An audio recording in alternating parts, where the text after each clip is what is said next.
temas. E se vocês de casa aí querem participar também, o nosso canal está aberto através do nosso WhatsApp, que é o 4599254747. Em primeiro lugar, boa tarde, Maísa. Seja bem-vindo novamente aqui no nosso Ver Mais. Hoje explicar um pouquinho pra gente que geralmente as pessoas falam, isso aí dá dano moral, né? O que seria esse dano moral? Tudo bem? Tudo bem, Mauro. Um prazer estar aqui. Fico muito feliz sempre quando recebo o convite. O dano moral é um assunto que todo mundo já ouviu falar, né? É um assunto que sempre está aí no cotidiano das pessoas e nem todo mundo... Também, exatamente, né? Nem todo mundo compreende o que ele significa. Então vamos lá, Mauro. Juridicamente, o dano moral a gente chama de uma violação a um direito da personalidade. O que significa isso?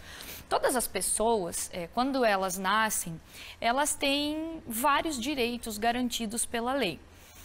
Independente de quem elas sejam, de onde elas nasceram. Então, o direito brasileiro estabelece uma série de direitos que são garantidos. Dentre eles, os mais importantes a gente chama de direitos da personalidade, que é a vida, a integridade física, o seu nome, a sua honra, a sua imagem, a sua privacidade. Então, tem vários outros, mas esses são os principais direitos que a gente pode, elencar.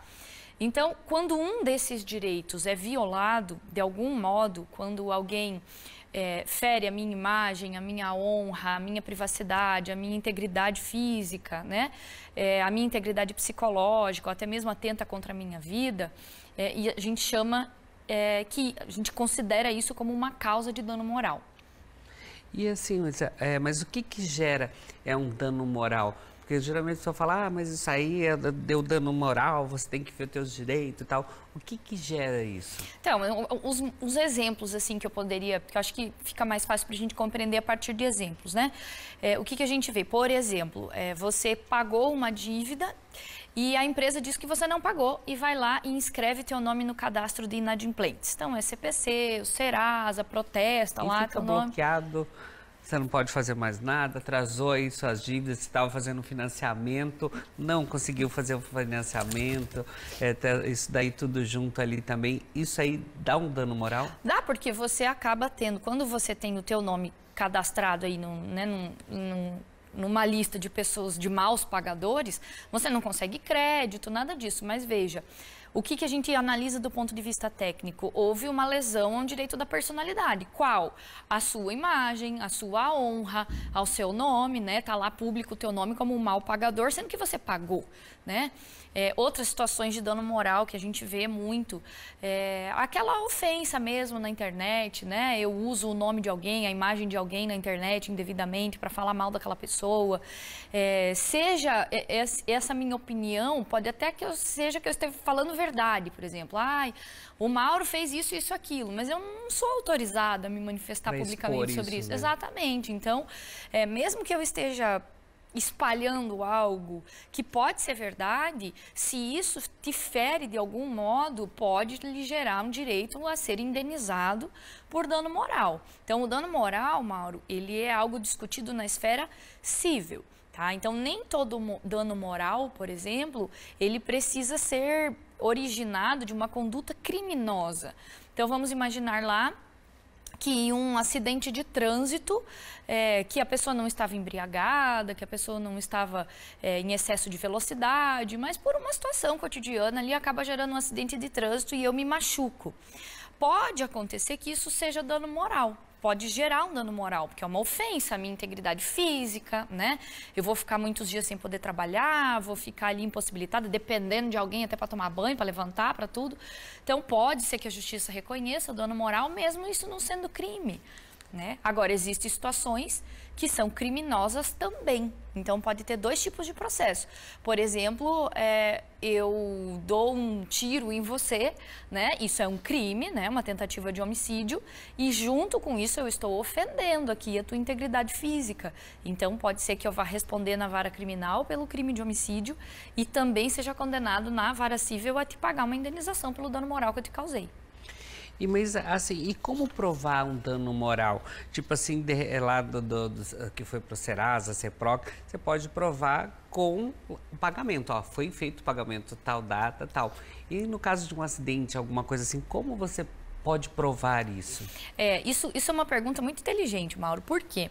Porque muita gente confunde o dano moral com vergonha, humilhação, sofrimento, dor, né? Exposição. Isso. Então, veja, eu costumo até dizer em sala de aula, olha, a dor, a raiva, a humilhação, o sofrimento, eles são consequência do dano moral. Então, a gente não pode falar assim, eu fiquei com raiva, então eu vou te processar por dano moral.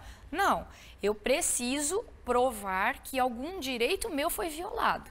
Então, por exemplo, se é um dano à minha imagem, por exemplo, né? Você usou a minha imagem indevidamente. Então, alguém pega lá uma foto minha, por exemplo, e divulga essa foto sem a minha autorização. Ou para fins comerciais, vamos pensar assim, sem que eu tenha autorizado. Basta eu provar que houve essa divulgação, que eu vou ser indenizada por dano moral, porque eu provei que o meu direito foi violado. Agora, uma situação, por exemplo, de abandono afetivo. A gente discute, acho que a gente até conversou, né, uma vez sobre isso, né, que é aquele pai que paga a pensão a vida inteira, mas não quer saber daquela criança ou daquele adolescente, né? Não participa. A responsabilidade dele é só essa. É só pagar a pensão, né? Como se fosse só dinheiro que essa pessoa precisasse. Então, isso gera o que a gente chama de dano moral por abandono afetivo, né? É mais difícil de provar. Né? A gente precisa comprovar aqui na justiça por meio de testemunhas, por meio de laudos periciais que podem ser feitos por psicólogos ou psiquiatras, né? De que isso de fato afetou aquela criança ou aquele adolescente. Então, cada caso demanda um tipo de prova em específico, que vai ser orientada, né, por um advogado ou uma advogada especialista na área. E como entrar com uma ação de indenização? Como você preparar isso? Porque a gente viu que tem várias linhas ali também para você montar esse processo ali, né? O primeiro passo é procurar um advogado ou uma advogada da tua confiança, né? Então, até para que seja feita essa primeira análise, Mauro, porque às vezes tem um termo na justiça bem importante que eu acho que o pessoal que está em casa desconhece, né? O público de maneira geral desconhece, que se chama é uma expressão que a gente vê bastante na justiça, que é o tal do mero aborrecimento. Então, existem coisas que a justiça considera como aborrecimento, mas não geram dano moral, né? Então, eu até acho que você se incomodou com essa situação, respeito aí o teu sentimento, mas isso não é um dano moral. Então, esse primeiro filtro, Mauro, tem que ser feito por um advogado ou uma advogada que conhece o assunto. Então, esse é o primeiro passo. A partir do momento dessa primeira conversa, que é feita em consulta, né, no escritório, a gente consegue identificar qual é o direito que foi violado, se aquilo gera dano moral ou não, qual é a possibilidade de você ganhar esse processo. Porque muitas vezes, Mauro, as pessoas nos procuram porque elas querem se vingar. E não, de fato, porque elas querem ter o seu direito satisfeito, também reconhecido pela justiça. Elas querem se vingar. Então, esse é o tipo de processo que não vai dar certo, né? E, às vezes, a pessoa passa por uma exposição, se incomoda, gasta dinheiro e, no final, ela não vai conseguir o que ela quer, né? Então, tudo depende de uma boa conversa e orientação profissional.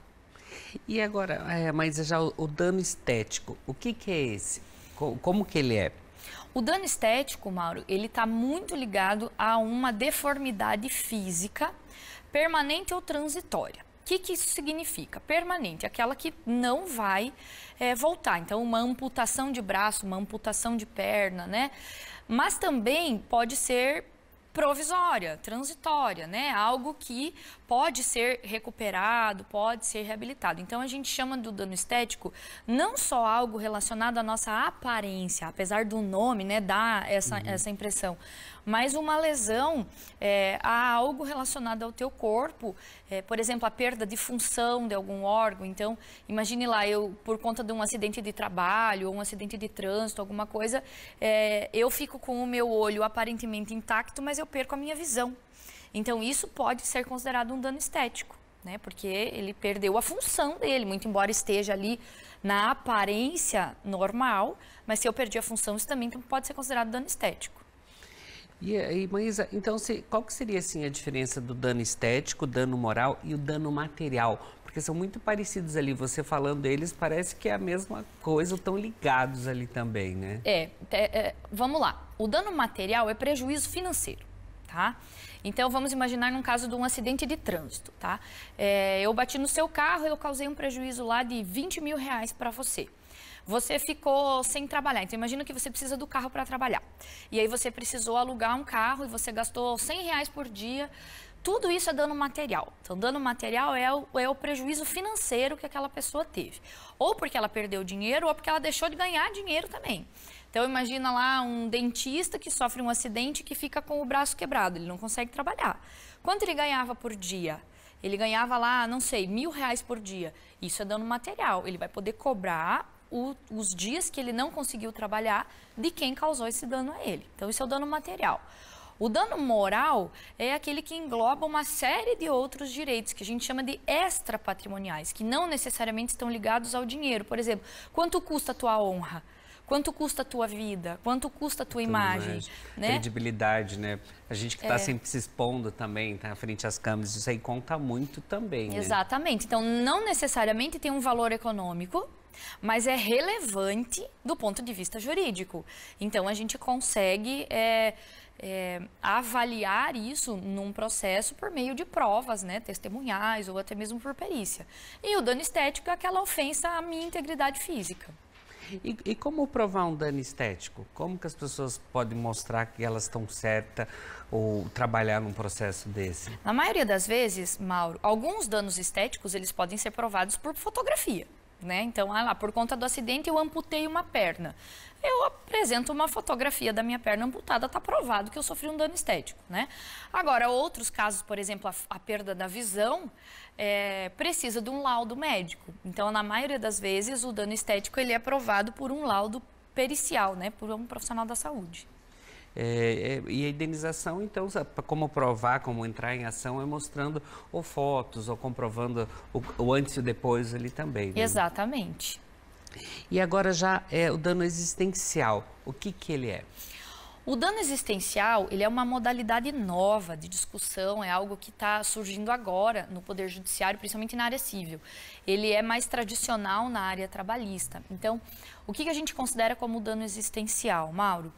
É aquele dano a um projeto de vida que impõe à pessoa um não fazer. Então, vamos explicar isso. O que significa? Imagine lá que você é um atleta profissional, uma pessoa que trabalha com as suas pernas. Então, você é um atleta de corrida, tá?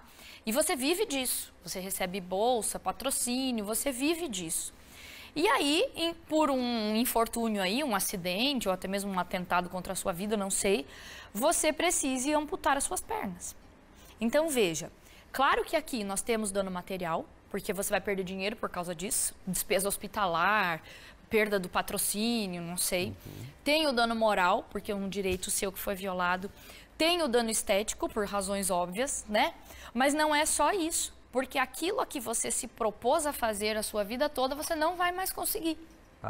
Parou, né? Então, a gente chama de dano existencial aquele que impõe à pessoa uma negação para o resto da vida. Um outro exemplo que eu posso te dar, até teve uma decisão recente no Tribunal de Justiça de São Paulo, bem interessante, que uma mulher foi vítima de um erro médico. Então, ela precisava fazer uma cirurgia e o médico usou uma técnica equivocada lá e acabou impedindo ela de ser mãe. Fez uma cirurgia no útero e ela nunca mais vai conseguir gestar. E ela era uma mulher que recém tinha casado. Então, claro que ela pode ser mãe por outras vias, né, da adoção e tudo mais, mas é um dano existencial. Por quê? Porque é um dano a um projeto de vida que ela tinha. Né? Então, claro que tudo isso, Mauro, precisa ser provado, né? Vai ser feito perícia, né, no corpo dessa mulher, vai ser feito, não, já foi, né, porque foi reconhecido o direito. Houve testemunhas, né, mas uma vez provado, se reconhece o direito a ser indenizado. É isso aí, tendo todas as provas ali também e tal. Foi o que a Maísa falou no começo, né? Não é porque você quer fazer uma vingancinha, você fala, não vou incomodar essa pessoa. Então, às vezes não adianta, às vezes é melhor nem tentar incomodar, né? Se você tem razão, tá certo? Provas. É isso aí. É aquilo assim, se eu tenho razão, eu não estou incomodando. Se eu tenho razão, eu estou pleiteando um direito que eu já tenho. né? Só que essa análise tem que ser feita de maneira muito séria, né? Da gente criar uma estratégia, né? Nós, profissionais do direito e o cliente, no sentido de que provas vamos produzir, temos provas a produzir, conseguimos provar tudo isso para ver se vale a pena o processo. Com certeza. Mas gratidão, obrigada. Venha mais vezes aí. E se vocês aí de casa também querem saber um pouquinho mais sobre direito, a área que atua, como que funciona também, pode mandar sugestões aí pra gente, que a gente convida a Maísa novamente para vir aqui pra gente bater esse papo aí falando sobre direito, que é muito importante. Tem que saber nossos direitos, mas nossos deveres também. Gratidão. Obrigado. Bom, bora pro intervalo? A gente vai pro intervalo rapidinho. Daqui a pouquinho voltamos aí para falar sobre